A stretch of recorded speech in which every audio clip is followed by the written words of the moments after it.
Hey, everyone. It's another episode of Reality Chat Room with Damz. As you already know, this is your host, Damz. Today, we are talking about a very important topic, and it's quite emotional for me, And on the show today, we have our guests. I would have said she should introduce herself, but I want to introduce her because I love her name. So let me just introduce her. She'll still introduce herself anyway. So on the show today, we have our guest, Ms Damilola Craig. My namesake. Yes, and what are we talking about, you want to ask? We're going to be talking about the life of a single mom. The ups, the downs, and everything in between. That's what we're talking about today. This session is the one of hope, of healing, of assurance for single mothers out there and all women. I'm sure you would learn one or two things in this session. So over to our guests. Please introduce yourself to our besties once again. Hi, my name is Ms Damilola Craig. I'm a billing officer that works at First Cardiology Consultant in Ikoyi. I think that's it. I know small content creator like that on TikTok. Okay, so let's just go right into it. Let's not waste our time. Single mother. Who is a single mother? A single mother is is a woman who actually takes responsibility of a child or children on her own without the help of the second person who forms the baby. Okay. So that's it. Okay. So just to explain more, a single mother is a woman who is raising one or more children alone without the support of a partner or spouse. Yeah. Okay, so I want to ask, as a single mother, Ma, can you tell us how you became a single mother? Hey, this love of it.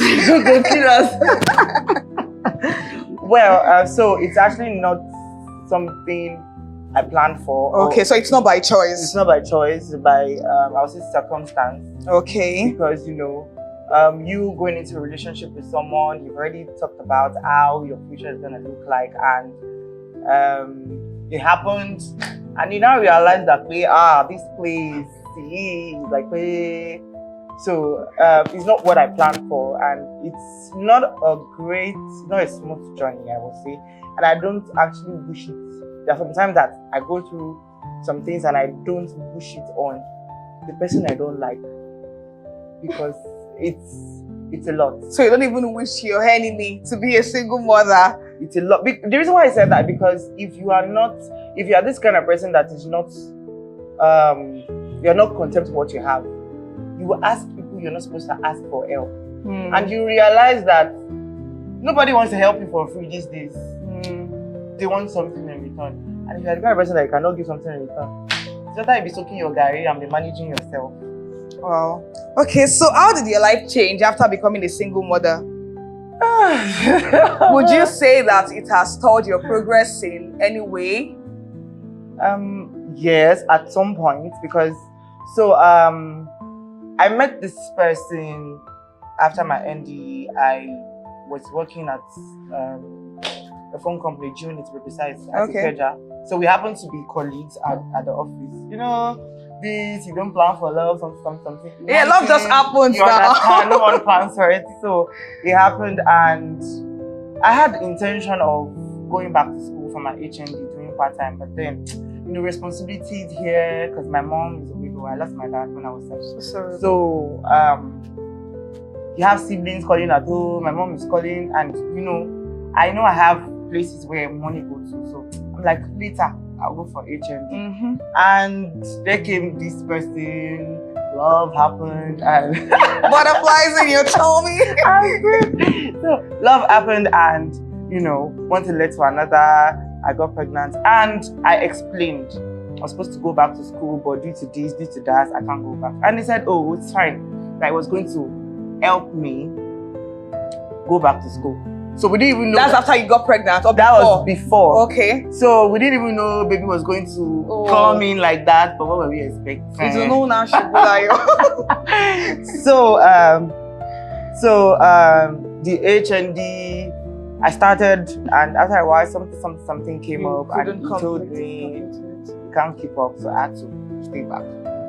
So, and you know, working with someone, and had to tell me that I had to resign because we work in the same place, and where we worked, it's not like they are against people getting married to each other. Yeah, so, but then it didn't. I don't know what happened though. I don't know his reasons, but then I felt. Maybe he had this feeling, how can I be working in the same company and they'll be seeing Nashigi Bambeleo, since it wasn't formal. Yes, you understand. So I guess that was his reason. So I resigned because he threatened that if I didn't resign, he was going to resign. His salary was higher than mine, so I was so it just makes sense that you resign. Like, okay. And he said he was going to provide everything I wanted. So I'm like, yeah. I think we're going to get to that. okay, so let me not rush it. Okay. Oh wow. Okay, so how do you balance work and parenting? Do you have a strong support system? If yes, who are they? Balancing work and parenting. How has it been so far? It's been, let me start with. How old is your child or your children? She's my child, actually. Okay, that's the one. An amazing human being. She's going to be 8 by November, so she's 7. I don't want to admit that I know her yet. So she's going to be 8 by November, and balancing both with when my mom was alive. I lost my mom last year, May, and it's a lot. It's been crazy. It's been crazy. You know. So in the last 1 year since you lost your mom, how has it been compared to when you still had your mom? It's been exhausting since I lost my mom last year, because when I want to go on night duty, I don't want my duty to affect my sister's life. She doesn't have to put her life on hold because of you. Me. Yes. So I'm not a selfish person. So if my mom was alive, I don't go. Like, she knows me. I'm not coming home. We just talk over the phone, and sometimes even when I'm off, she just tells me, I should stay back and relax. Yes, you understand? Because that time we're staying in the corridor, like, so she was like, I should stay back at the office. So I barely go home. But then video calls and phone calls were there. But then since she passed on, it's been challenging, because there are some decisions I want to make. I have to first sit down, think that way. Where's Fola going to be? Exactly. Then, you cannot just make decisions the way a single person would. Of course, the way I would have made it when my mom was alive. So and in fact, the day she died, the first thing that came out of my mouth was, I looked at her lifeless on me. I'm like, where do you want me to put Fola? Because that was the first thing that came to my head. Like, where? But then God has been faithful. I won't deny that. It's not smooth. It's not bitter. Bittersweet experience. Kind of sharp, but then God has been faithful. Okay. So how do you deal with judgment and stigma as a single mother? Have you ever been stigmatized? Maybe not. Maybe behind my back. Maybe behind my back. Because if you are judging me, you're on your own. I don't listen to what people say. And this life, when they are talking about you now, your mother they ought. Within 1 week, 2 weeks, they'll picked up on another thing. So if I'm doing my thing to please people that are saying things behind my back, because nobody has dared to come and face me and tell me that, so if they really have the nerves, maybe they should come and tell you to your face. They should come. If they come complete, they might not go complete, because I'm going to say what I have on my mind, because this journey is not something we wish, though some people actually want it. Some people, for them, it's by choice. Some people want it, but mine wasn't by choice. So if you are judging me or stigmatizing because I'm a single mom, that's on you. It's on them. It's not on me. Okay, so as a Christian, how do you initially process becoming a single mother? I mean, when it all happened and you're like, the church, like, how did you even think of it? Okay, so I'm a worker. So as at that time, when you have this one time thingy with somebody, and it can never occur to you that, pregnancy was something fine. It was unprotected, yes, but then it wasn't something that happened frequently for me to have like. So you know I've thought that, yeah. So I'm pleased to let you know that Fola actually stayed in my belly for 4 months plus without having a clue that I was pregnant. Wow. I was going to church, I was going to work, like everything was all these Nollywood symptoms, pregnancy symptoms. No nausea, no vomiting. Nothing. So she was just there chilling. I didn't know. So I think it was the one that noticed, and it was like, your body is changing. I'm like, my body. Oh, wow. And I'm this nonchalant person. I can leave the house like this. I don't look at the mirror, especially when I'm like running late for someone. So it looked at me and said, no, I'm like, nothing is happening. I'm like, okay. So he drove me to Julie Pharmacy at Ikeja that year, where we did the test, and when they handed me the results, I didn't know whether to be sad. When the doctor handed me the results and he said, you're pregnant. I looked at him and I looked at myself. I'm like, no, it can't be possible. Like, but then I was blank. The first thing that came to my head was my mom, because prior to that day, one thing about me is when I'm in a relationship with someone, I don't like wasting time.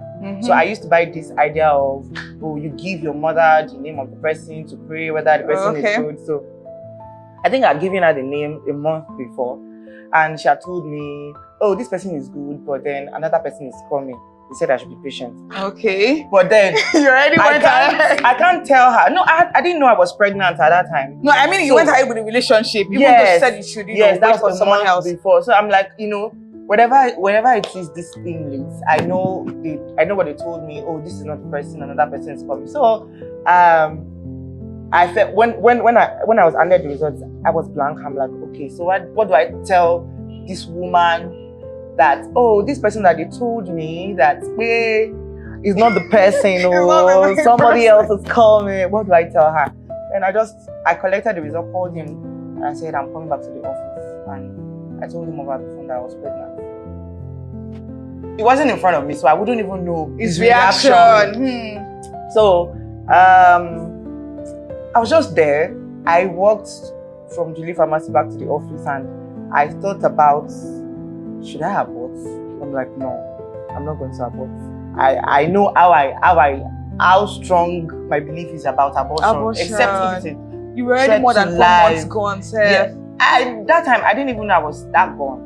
We just did the test. So at that time, to be honest, I wasn't thinking about church. I was thinking about my life. On your mind, yeah. I was thinking about my mom. I was thinking about how disappointed she was going to be. So church, I was actually attending church even after I knew, but then I wasn't showing. Okay. So nobody knew. At that time, I didn't robe for a while. That time, so I'm always wearing this boo-boo gown, but then I'm used to wearing oversized. So nobody would have suspected that maybe you were trying to hide a pregnancy or something. That means a cool-looking girl would have noticed. So for church, I didn't think it that much. It wasn't on my mind then. Nah. Okay. So has your social life been affected because you're a single mother? What's my own concern? I don't care. Or you are normally not a social person, maybe? Social in the sense that probably attending parties, no, I'm not. Okay. But when it comes to social media, me and my TikTok and my WhatsApp status. But then I don't think it has affected me, no. Okay, so have you lost friendships or romantic relationship because of your status as a single mother? Of course. You don't lost count? Because the way you're saying, of course, because in terms of friendship, my circle is very small. I'm this blah blah blah blah blah person even at the office, but then I keep my relationship with everybody like just on a good ground. But then friendship, if you judge me that I'm pregnant, I got pregnant, I have a child, that's on you. But then relationships, yes, because I remember after everything happened and when we both went our separate ways. Okay, so were you ever married to this person? No, so we're never married, and But we did introduction. Okay. After back and forth and all, because my mom was worried that, okay, what's going to happen? This person that impregnated you, what's the plan? You know, as a Yoruba mother now. So she told me to bring the person that impregnated me. I think that time I was already showing a bit. Okay. So I took him to her, and you know, as a Yoruba parent, she asked. Is this other person Yoruba as well? No, he's actually Igbo. So my mom asked, and she asked him and said, so what is your plan? And you know, my mother I'm sorry. Yeah. I'm not used to it here that she's not here again.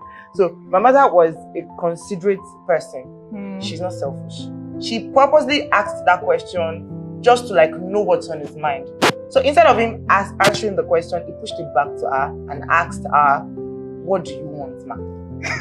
Obviously, what every African mother will want, whose daughter has been put in a family outside wedlock, is you are just have to like stay together. Exactly. You understand? Get married to the person. You understand? So, and my mom said, okay, she's the only one that gave birth to blah blah blah, and he has to see my dad's relatives. Okay. And you know, he didn't say no. He didn't say otherwise. He just said okay and went with the flow. Okay. So we did intro. I think we did intro in October. I gave birth the following month. Okay, November. So I was really heavy then. So we didn't properly get married. So after the introduction, you moved in. We moved in together. Okay. So I think we moved in before the introduction because I'd resigned. Okay. I didn't want to go to my mom's house because people would be like, That's a lawyer and all that. So he rented an apartment. I was staying at Sule. Then he rented an apartment in Ikorodu, close to my mom. Not close to my mom, but then within Ikorodu, so she could have easy access to me. I could have easy access to her. So we were living together. But then it's not like he comes home every time. I'm always the one. Because you know he was still working, so the proximity of Ikeja to Ikorodu. Yeah, okay. So it was. Okay, so after that whole moving in with him, you gave birth. How was it? I mean, before you eventually parted ways. So you lived with him for how long after you gave birth? Okay, after I gave birth, I think we lived together for a year and a month. A year and a month, so short. Yes, after Fola. So you've been the one, you know, parenting Fola since a year and a month. Yes. Wow. So we lived together, and you know what? I really don't know how to put this, but then you know, you wouldn't really know someone very well until you cohabit with them. Yes, because I was actually scared that maybe he was taking some substance that made him change, because the sweet person that I know. Then when we were dating before pregnancy came, I barely touched my salary. I do not touch my salary. I don't ask. But then it was just like that. And I just felt that oh, sweet guy. I know he has this gentle look and this calm look. And you know, if you had told somebody that, in fact, when a friend of mine that like we stayed together in school asked me that, Dami, what happened? She was like, are you the one? Because you know me, I'm this talkative, but then he's the reserved kind of person, is quiet. So they would think I'm the one. Until I explained to her, and she was like, oh, so this is it. So we lived for a year and a month, and I saw the real him. You know, this domestic violence. I think domestic violence is still kind of better than when you're being emotionally abused. Okay, so but there was no domestic violence, right? No. Emotional abuse, where you're just in the house, like you're not relevant. Like a figure. I could just wake up in the morning and, you know, in my house, I'm supposed to be comfortable. Yeah. Wearing bomb short and singlet early in the morning in my house, and I'm waking up, bumping into someone else in my house. His friend can just be coming out of the room, and I'll be like, what's happening? You understand? When did this one come? And when you ask him, be like, they went out it was late and he couldn't go home. Really, and you don't because his house is an hotel. You understand? And is it the days where he goes out? Okay, so there was a particular night he went out, and we went out in the afternoon for a birthday party that we were supposed to go to together. And because I was nursing for last, so I don't know, maybe I became ugly all of a sudden. To him, so he doesn't even want to go out with you. He left. This was someone that before Fola came into the picture, we go out every Wednesday night. Like every Wednesday night, every week. We go to work the following morning. And it was consistent. And it was consistent. Our Saturdays were for movies. Wow. Yes, it was like that. So he went out, not saying a word. I called, he didn't pick. So I'm like, when you have time, but she don't want to come home. So I don't know, one thing led to another. I think I was breastfeeding and I slept off. And by the time I woke up, it was really late. There was no light. Then I peeped through the window. I saw his car parked in the compound. I'm like, this man drove this car out in the afternoon. So how come this car appeared back? So I thought I was in the sitting room. His twin brother was living with us then. So I saw his twin brother. I'm like, where's your brother? He said he didn't see him. I'm like, so how come this guy is in the compound? Yeah. Around 11, I stepped out of the compound. 11 p.m. Stepped out of the compound. I asked, there's this Hausa guy because he speaks Hausa. So I asked this Hausa guy in front of our house, did you see John? And I'm like, no. So you know, see him. I say, okay. Then I kept on calling and that was all I needed. You can stay where you are. Just be your safe. Call and let me know that you know. And he came back the following morning, which was Monday, and he just rushed in, dressed up for work, and I just put him like, don't you think you're supposed to like explain to me like what happened last night? You didn't come home, you didn't pick my call. And like, when I come back, I will explain. Maybe if you called me today and explain, you understand? So I saw a different person entirely. And what do you think would have happened to him? Do you think maybe the whole thing of being a father, maybe fatherhood is taking a toll on him too? Perhaps he did not plan for it. I'm just trying to make an excuse for him. I think I'm not going to make that excuse for him because I feel if there's anybody that should be overwhelmed, it should be you. I was younger than he was. And to carry a baby for 9 months. And Fola even overstayed her welcome in my tummy. She stayed 10 months. Oh wow. So if there's anybody that is to be overwhelmed, it should be me, not you. And I'm not somebody that stresses you. I'm not demanding. Whatever it is that is in the house is what is in the house. So, but then I feel, I don't know, let me speak from my own experience. Okay. If it's not Igbo for them, it's not Igbo. If it's not their tribe, were you really accepted by his family? Yeah, his elder brother, his youngest brother, and his twin brother. Okay, but his parents? Liked me. So his dad is late.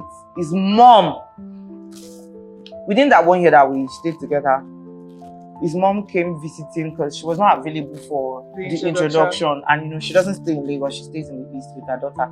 And she came in. The first day she came in, everything was going okay. The second day, she was already complaining to her son that I don't know how to cook egusi soup.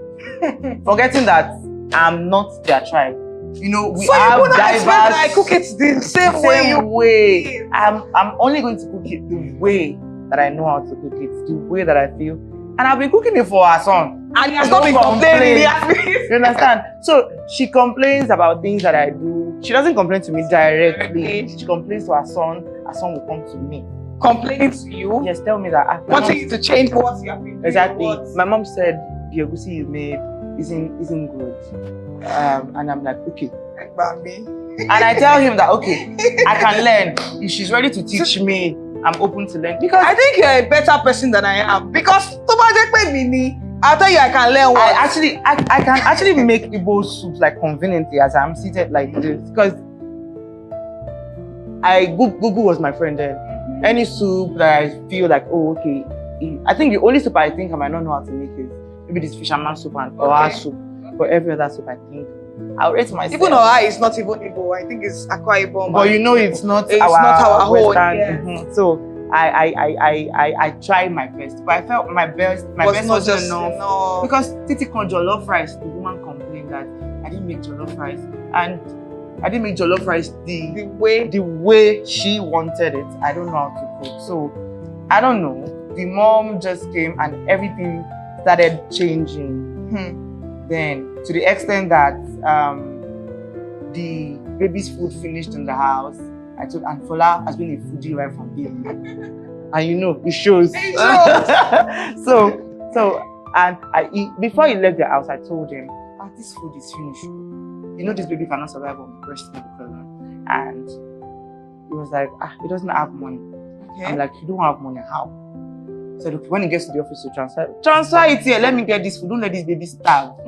So his mom was around then. And he told me he was going to get it. And to my greatest surprise, he came back in the night. After I tried all of what I think I could try, she didn't take it because it wasn't the regular food she was used to. Yes. So when he got back from the office, he gave me a nylon from the supermarket. And I'm like, okay, where is the Cerelac? I can't find Cerelac. Cerelac was the SIM card. I was not looking for the Cerelac in the nylon bag, and I saw Checkers custard, the big plastic. I'm like, custard.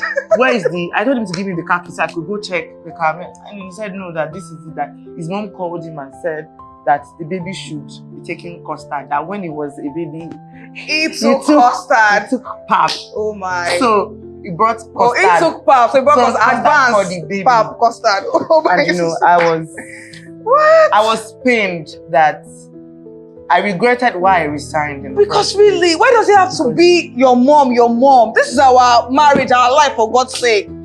This is something, I don't know. So you were supposed to get his daughter's food and you were trying to search for it. Then what happened? I now started doing what me suggestions. I was looking for it like I was looking for SIM card. So I saw Checkers custard. I didn't want to believe that the custard was for the child. So how do we come down from Cerelac to custard? So I asked her, like, what happened? And his mom called him and said, it's better the child takes custard, that Cerelac is expensive, and he took pap while growing up and all. I was angry. That day, or it was actually the night. That night, I regretted my action of accepting to resign my job. Exactly. For him, because if I had my money, while he would not be left for work in the morning, I would have gotten the food. You understand? But then she had to stop that. I think I later took money. From probably his purse or his pocket, I can't remember, to go and buy that food because she wasn't eating. Since morning, for a child to not have eaten. It felt like he was starving the child. So I think his mom had this huge impact. This is someone that before she came in, I made preparations. I'm like, okay, let us sleep in your two brothers' room while we maintain our own room with the baby. He was like, no, his mom will sleep in the room with the baby that I can sleep beside her if I want. That is going to put the third mattress in the sitting room. And I'm like, why? Okay, so I didn't want it to look like, oh, maybe because she's not my mom, blah, blah, blah, blah. I just allowed it. And, you know, before I wake up in the morning, she has woken up. She will still come to the sitting room where I'm lying down with her son. Instances where I didn't see my period for 9 months after I gave birth. So he told his mom. His mom told me that, I should be careful so I won't get pregnant again for her son. What? That her son is a small boy. The son that is older than you is a small boy. The son is a small boy. Coming from a woman who has like Fumi or something like that. Girl child who has given birth to 4 children and was pregnant with the 5th one when she was in Lagos. So it's easy. She told me at age 24 to go and get implants. To go and get implants for family planning, yes. When I get there, they'll give me option of the one that I want. She was listing them for me. And you know, I'm like, it was just about her son. It was never about you. My mother will never do this.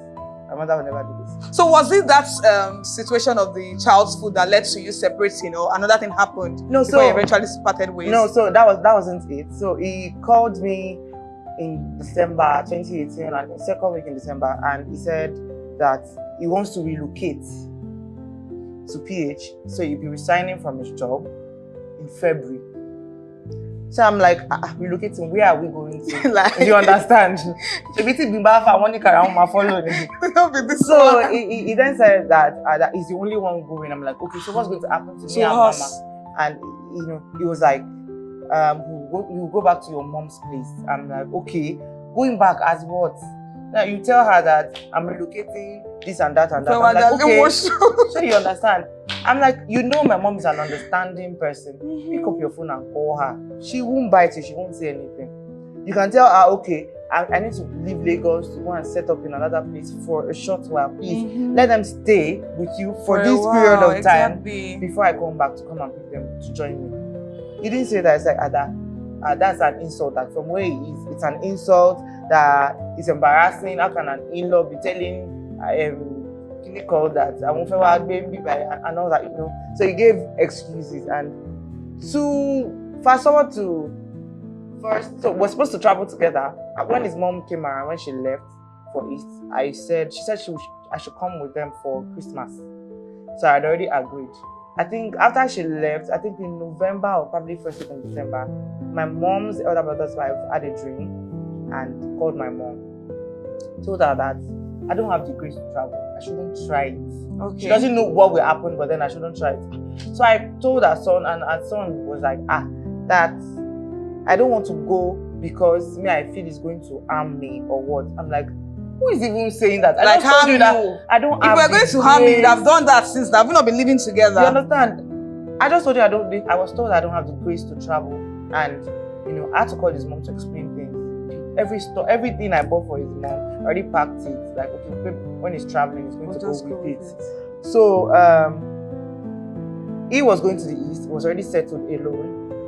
So I'm like, I can't stay in the house by myself. So I had to go to Korea to spend the Christmas with my mom. And I was home, and he called me on the maybe 26th or 25th, I can't remember. He called me and said he forgot to lock the door, that I should go back home and lock the door. And I'm like, I don't understand. Where are you? He said he's at Ore. I'm like, you're at Ore, and you're calling me. It just dawned on you that you forgot to lock the door to your own house.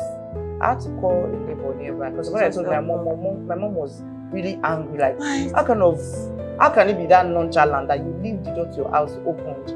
I called someone around the house to go help me lock the door. And on the 31st, he called me and said he's coming to Lagos. I should come back home. I'm like, it doesn't work that way. I'm here to spend time with my mom, which I don't do. How would you just call me all of a sudden? You understand? And when I got home, he said he has already resigned. And I'm like, okay, resigned, as in I don't understand. It was supposed to be February. Why are you resigning in? Why did you resign in December?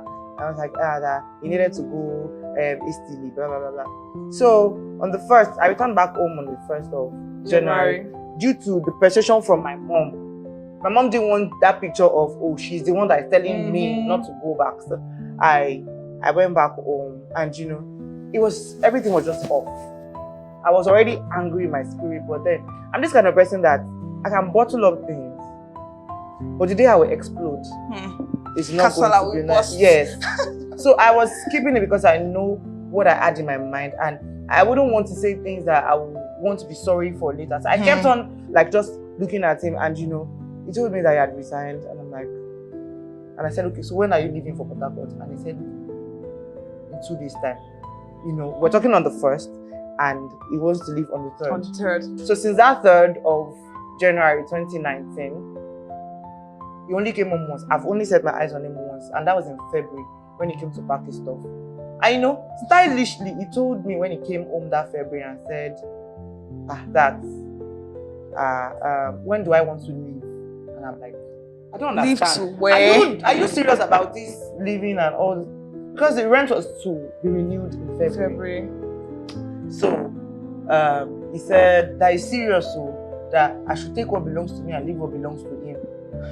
Then I was already thinking, okay, this is actually going beyond what you thought. So I had to call my mom and tell her. Initially, I didn't tell her anything. So I had to call my mom to tell her that, okay, this and this and this is what is happening. My mom didn't want me to come back to her place, and she was really sad that how everything just went from like this to down. And so there was somebody, like an area sister that used to live with us in the corridor.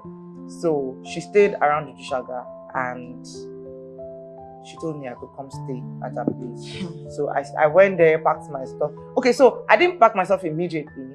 So one morning I was washing outside and my younger brother was like, I told him to bring peg for me from the house. And my younger brother was like, Auntie Dami, wow, twin brother, like he had already adjusted all the couches. Okay, now is this in your own house or in our house? Okay. His twin brother was staying with us. Okay, it was his twin brother that came to tell you that? No, he came in February. Okay. To tell me that I think he came to do something in Lagos. I don't know, probably an unfinished business. He came to do something in Lagos, and he spent two nights in Lagos and left. So were you at your place then, or your mom's place? I was still there. Okay. So even when he came home in February and you've not gone, when do you want to leave? I didn't take it serious. So until that morning that my brother told me that that my husband's twin brother is already packing. Oh, your brother was with you at that time? Yes. Okay. So it was like that my husband's twin brother is already packing stuff, and I'm like, I said, okay, just go inside and behave like you didn't tell me anything. When the fire left, wash on me, and I went inside. Lo and behold, all the couches he had like packed them in one place like this, yes. So he had already removed plasma TV, he had placed it on the shelf. And I was going to I didn't even say a word. I was going to my room and he walked past me before my room and I'm like, these people want me to talk, why? But you will not talk. So he then said that I need to move my stuff out of the wardrobe. That I should move my stuff out of the wardrobe, that John has looked for someone that wants to buy the wardrobe. And I'm like, you will now go back, tell your brother that I said the bags that my clothes were in before, you should give them back to me so I can put my stuff inside. But then, I was pained, I was hurt, like, I told myself, this is not the time to be crying. No. This is not the time to be crying. So, I don't know if, you're hearing my own side of the story now. I don't know whether if they call him and ask him, you would have a different version of it. He would say, this is what Dami did. Okay. That made me acted this way. But till now, he has not been able to tell you one thing that you did. That I know. I went outside my comfort zone for this person. So, whatever it is that I might have done, communication can actually sort it. Communication. I didn't get that. I didn't get that. I don't know whether to say that he didn't love you from the start, or maybe he stopped loving you at some point. Because what I tell myself is that you cannot claim to love somebody and you bear to see them, in pain.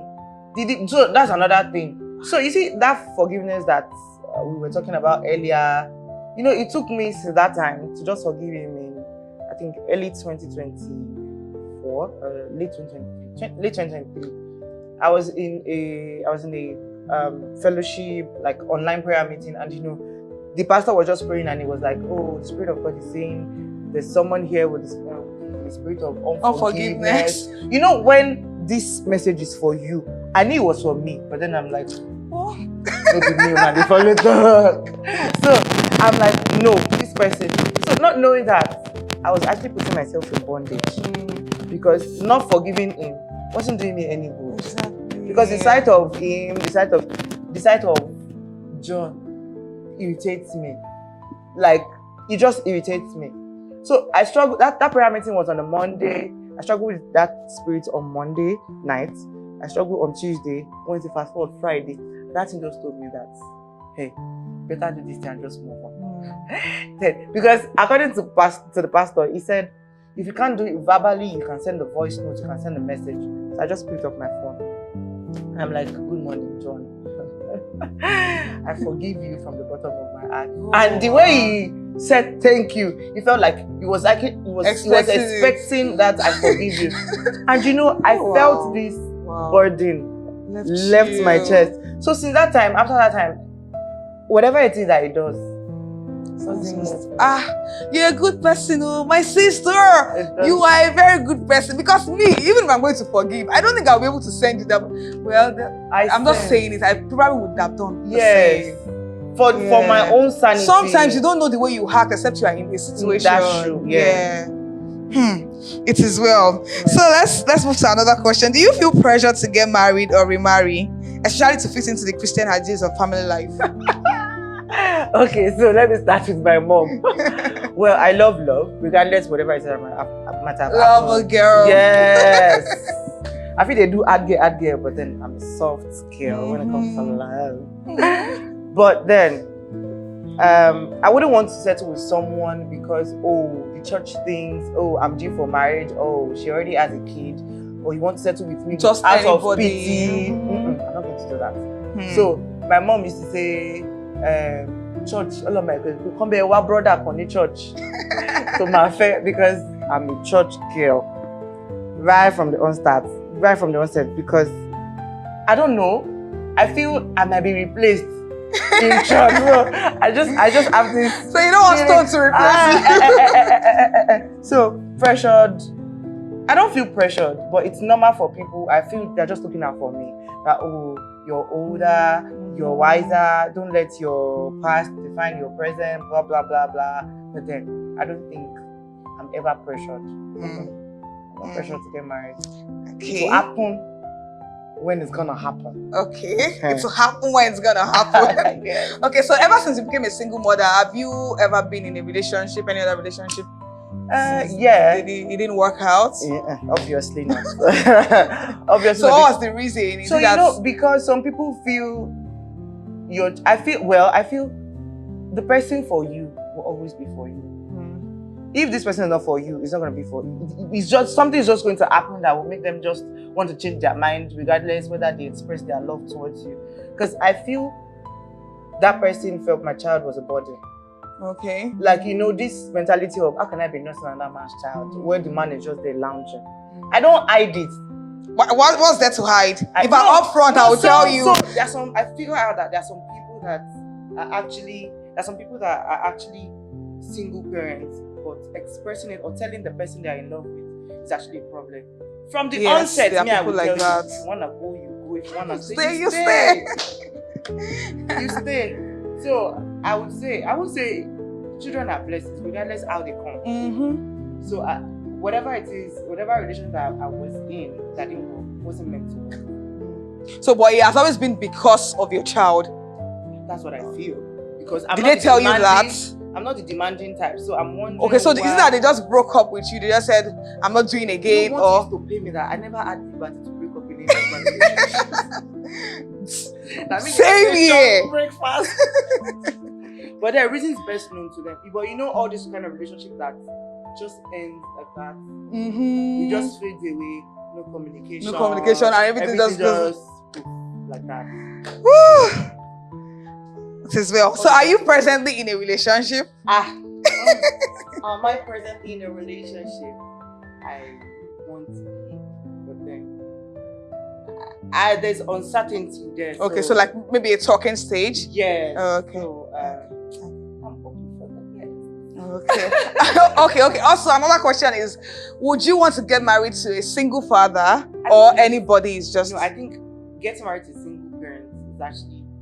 It's not like if I see a single person who is willing, yeah, I'm not going to opt for it. But then I think a single father is not newly introduced into it, and he would also accept it like, I have one, she has one, to get four, something like that. Exactly. So we don't have to. Yeah, but I just think that you should not, put yourself in that box. It could be a of course, single young fine guy too, without a child, and so far he loves you and wants to be with you.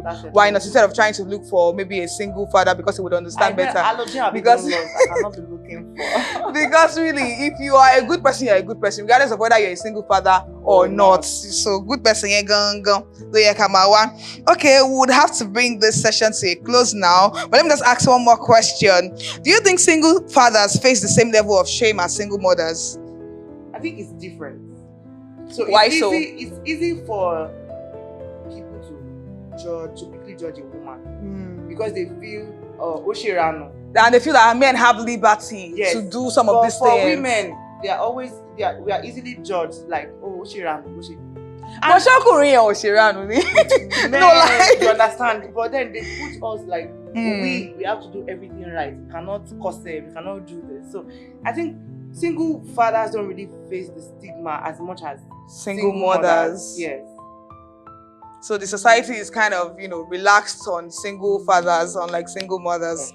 There are still so many questions I want to ask, but we are going to surely have a part 2 of this session. My pleasure. We'll go deeper into it. Thank you so much. You're welcome. Thank you Thanks so for much. having It's me. such a impactful session. It's fun, it's interesting, and I'm blessed. It's not a church service, but I'm blessed. So, besties, my people, we have come to the end of this session of Reality Chat Room with Damz. I know you have so many questions, and trust me, we're still going to bring back Ms Damilola Craig. No, the Miss is even MS, so it could be, married, single, or any, not MISS. So, so we're going to bring her back. Thank you so much for, joining us. Thank you for watching. Do not forget to subscribe to our YouTube channel, like, comment, and share. Thank you. Bye.